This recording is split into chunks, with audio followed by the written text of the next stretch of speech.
Welcome back to our channel, guys. On today's video is part 2 of the little series that we ended up creating. The reason behind that is because when I was editing, I noticed that the video was way too long to put it into one. So I decided to break it into little pieces and just create a little series. And I hope you guys are enjoying them. I said a lot of details so you guys can understand what I went through. If I share something about another person, I try to share how they told me and how they felt. On today's video, it's gonna be about sleep paralysis, when I went through a sleep paralysis phase, and basically how I felt and everything that was running in my head while that was happening afterwards. So let's begin.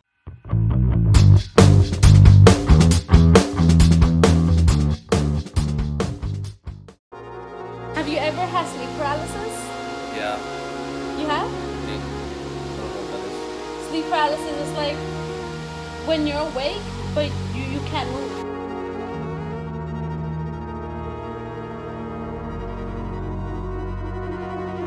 Not that I can remember.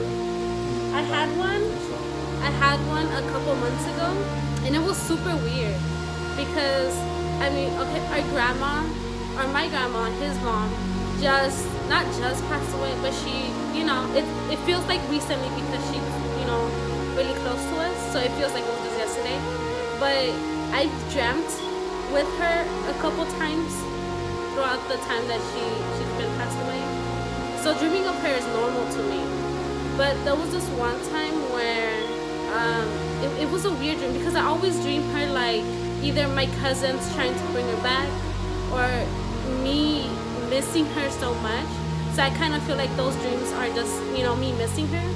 But this dream was kind of different. It was more like I was on the verge of waking up. So this is why I think it was sleep paralysis, because I was on the verge of waking up. I remember waking up, and on the foot of the bed, I felt her presence, but I felt her like rushing to me. And it was so weird because I could hear her footsteps like basically running in place towards me, which was so weird, and I felt scared for some reason, and I didn't know what was happening until I realized that it can't be her here because I doubt she's gonna want to scare me.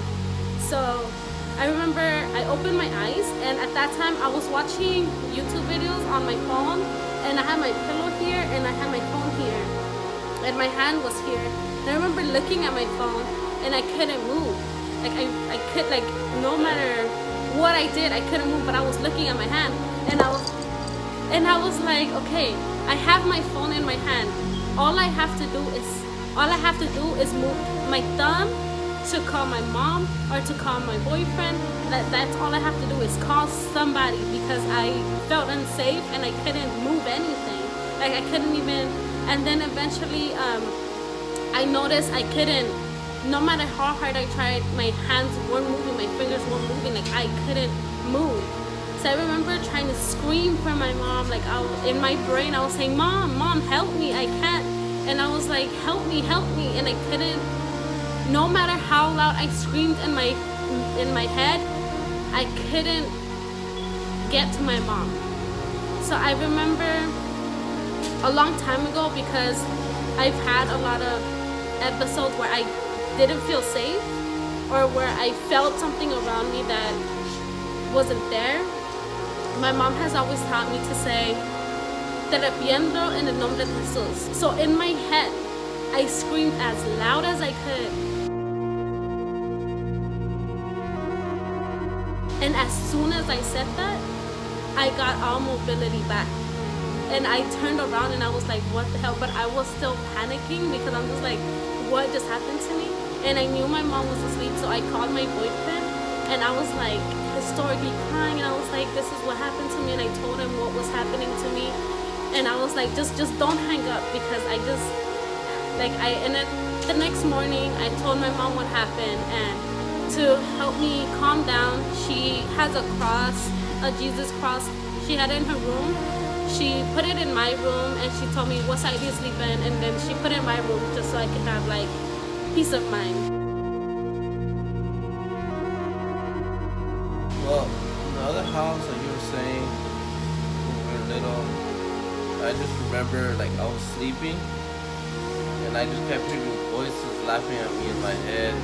If you guys like today's video, don't forget to like, comment, and subscribe. Like if you're enjoying this little series that we created. Comment down below if you have experienced anything like this. If you've ever been through sleep paralysis. And subscribe to join the family. Till next time, bye.